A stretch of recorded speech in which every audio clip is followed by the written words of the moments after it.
Tirani Diri dari Rida Ramadhani Jailani. Nah, kita biasa mengkritisi seseorang yang melakukan kegiatan yang sifatnya tiranik atau seorang tiran. Nah, tapi bagaimana jika subjek yang melakukan tirani tersebut atau seorang tiran tersebut adalah kita sendiri? Dan apalagi objek yang padanya kita melakukan tirani itu adalah diri kita sendiri pula, sehingga inilah yang kemudian disebut sebagai tirani diri.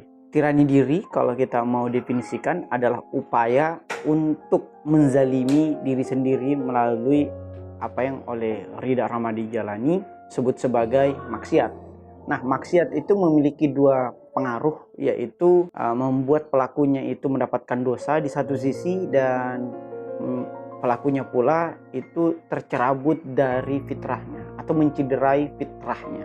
Nah, adapun definisi maksiat adalah menentang seluruh perintah Tuhan. Nah, jadi maksiat itu menentang perintah Tuhan. Sementara kalau kita mau definisikan dosa, dosa adalah kesalahan yang disengaja. Sehingga dosa kemudian dapat kita derivasi ke dalam ada dosa kecil dan ada dosa besar. Nah, dosa-dosa besar itu dijelaskan oleh Ahades Tegib dalam 50 dosa-dosa besar penghancur amal. Nah, tetapi menganggap remeh dosa-dosa kecil dan melakukan repetisi terhadap dosa kecil juga merupakan bagian dari dosa besar. You name it, silahkan sebutkan apa satu contoh dosa kecil yang padanya sebenarnya terdapat dosa besar di dalamnya. Misalnya, seorang teman mengatakan, wah, dosa kecil kalau kita melempar mangga tetangga.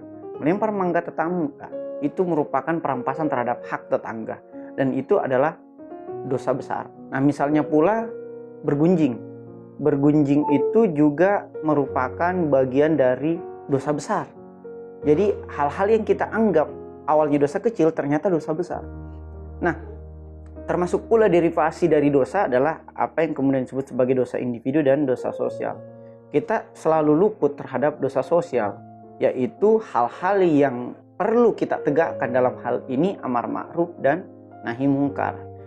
Nah, yang menarik juga untuk dikaji lebih jauh adalah dosa secara epistemologis, yaitu pertama dosa indera.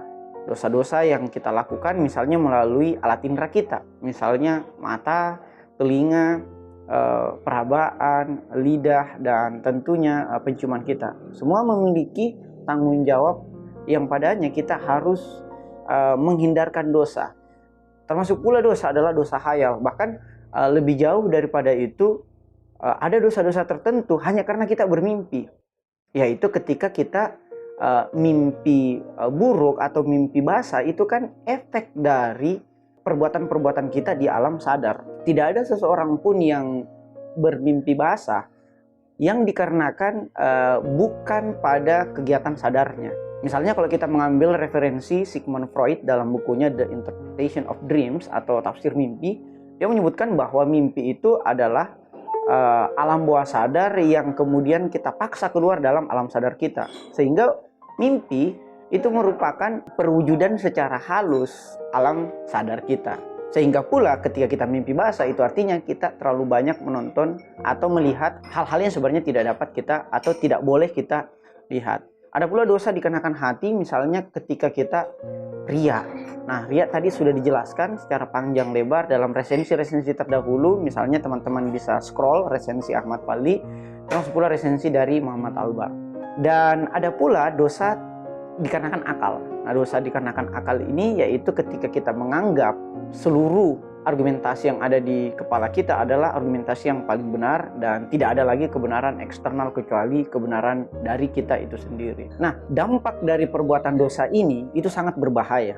Misalnya dampak dosa terhadap akidah kita. Akidah kita dalam hal ini akidah tauhid itu kemudian mengalami fluktuatif atau bahkan degresif.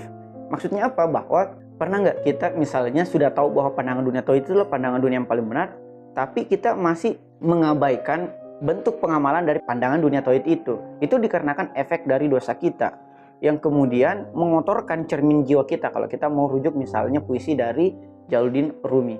Misalnya pula dampak perbuatan dosa kepada akhlak kita. Akhlak kita kemudian menjadi tercerabut dari akar-akar spiritual. Misalnya dalam Quran surat Al-Ankabut ayat 45 disebutkan bahwa inna sholata tanha anil fasail wal mungkar, bahwa sesungguhnya sholat mencegah dari perbuatan keji dan mungkar. Tetapi semakin sering kita sholat, mengapa sholat kita tidak membawa serta perubahan moral publik kita di tengah-tengah masyarakat? Ya, di satu sisi kita sholat, tapi di saat yang bersamaan kita tetap melakukan korupsi, misalnya di pejabat pemerintahan.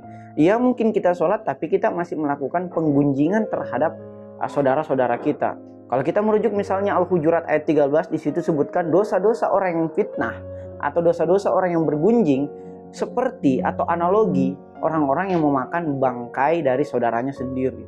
Nah, termasuk pula dampak dari perbuatan dosa adalah ibadah kita menjadi tidak khusyuk.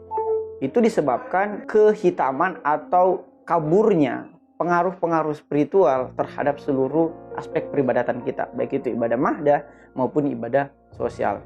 Nah, hukuman di dunia dan di akhirat itu menimpa kita ketika kita melakukan dosa. Nah, hukuman di dunia misalnya dalam bentuk kisas. Kisas itu adalah misalnya kalau orang yang berzina, dalam hal ini baik itu zina itu sendiri maupun zina yang belum menikah pelaku zinanya, kan berbeda tuh antara kisah antara yang zina tapi belum menikah dan zina yang sudah menikah. Zina yang belum menikah itu didera dengan cambuk sebanyak 100 kali.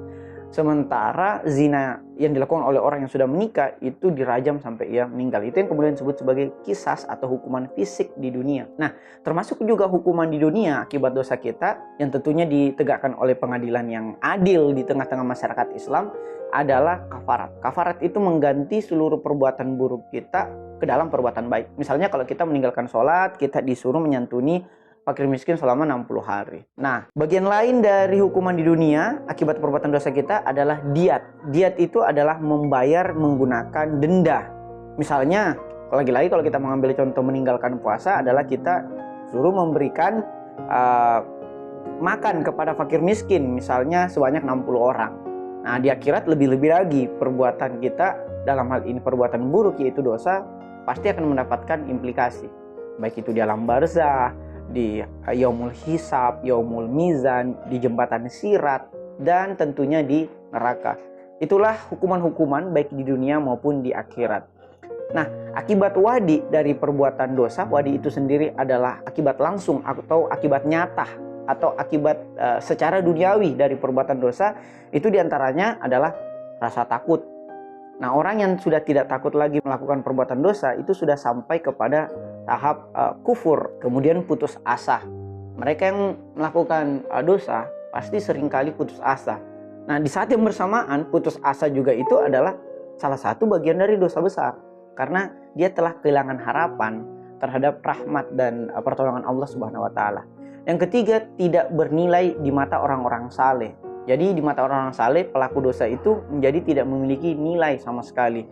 Di saat yang bersamaan, masuk kepada poin yang keempat, pelaku dosa ini akan berefek kepada ia membenci orang-orang yang saleh. Ke dalam dirinya itu ditanamkan rasa dengki, bahwa ketika dia melihat kebaikan, dia kemudian menghardik kebaikan tersebut.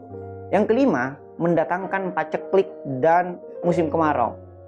Nah, kita misalnya mengambil contoh di kisah Nabi Yusuf alaihissalam, ada musim paceklik karena terjadinya perbuatan dosa sosial yang tidak dapat dicegah oleh orang-orang yang berada dalam kaum tersebut. Yang keenam adalah menghalangi pengetahuan hakiki. Pernah nggak kita biasa baca buku, tapi kita nggak paham-paham, kita ulang nggak paham, akhirnya kita ganti buku atau akhirnya kita mengantuk. Itu diakibatkan oleh perbuatan dosa kita yang kemudian menghalangi pengetahuan-pengetahuan suci masuk ke dalam akal kita.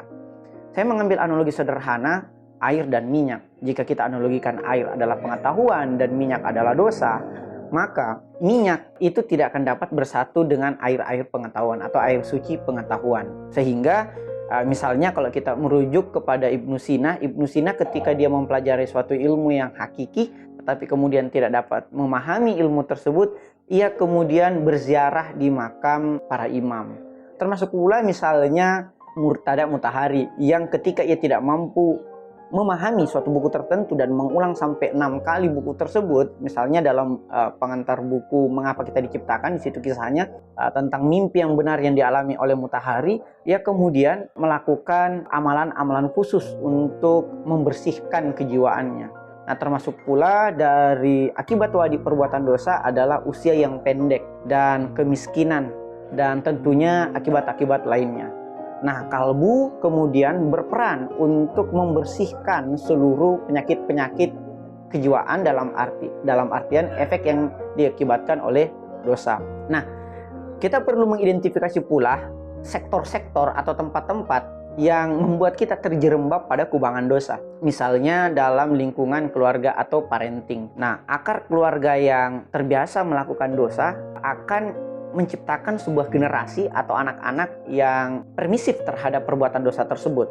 Termasuk pula sosial media. Sosial media itu juga menjadi stimulan terhadap perbuatan dosa kita. Misalnya explore di Instagram berdasarkan algoritma. Ketika kita mengklik salah satu postingan yang sifatnya pornografi, maka akan muncul bejibun postingan-postingan pornografi serupa yang mendorong kita untuk melakukan perbuatan dosa lainnya. Nah, termasuk pula sektor yang perlu kita antisipasi sehingga tidak mendatangkan dosa adalah sekolah, kantor, lingkungan, dan termasuk negara yang tidak menerapkan hukum yang sifatnya syar'i. Saya tidak kemudian mengatakan bahwa negara Indonesia adalah tidak menerapkan hukum syar'i. Hukum Islam Indonesia itu masuk ke dalam sumber hukum material. Nah, bagaimana kemudian menciptakan sebuah lingkungan atau masyarakat yang baik? Atau specifically bagaimana mengidentifikasi teman yang baik? Nah, teman yang baik kategorinya dua aja. Pertama, dia berpengetahuan yang luas. Dalam artian pengetahuannya ini adalah berkoresponden dengan adab-adabnya yang baik tentunya. Jadi itu karakteristik pertama dari teman yang baik. Dia berpengetahuan yang luas, yang koresponden dengan adabnya. Dan yang kedua, kalau mau saya tambahkan perkataan dari Quraisyab yang selalu mengawali buku-bukunya, yaitu sebaik-baik teman adalah buku. Jadi kalau kita bisa mencari sintesa antara dua karakteristik teman yang baik, yaitu teman yang mencintai ilmu pengetahuan di satu sisi dan buku di sisi yang lain, maka teman terbaik adalah orang-orang yang mencintai buku atau lingkungan yang mencintai buku. Nah, terakhir izinkan saya memberikan tips-tips untuk menjauhi dosa. Yang pertama, senantiasalah untuk berdoa agar kita diberikan pertolongan dan inayah oleh Allah Subhanahu wa taala. Yang kedua, doa tersebut sedapat mungkin melalui tawasul atau salawat dan salam kepada Rasul dan keluarganya yang suci.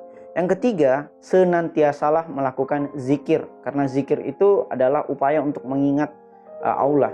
Yang keempat adalah kembalilah kepada fitrah diri kita atau fitrah ilahi kita, karena kita berasal dari Allah dan akan kembali kepadanya. Yang kelima, bergurulah kepada orang-orang yang saleh atau teman-teman yang mencintai ilmu pengetahuan tentunya.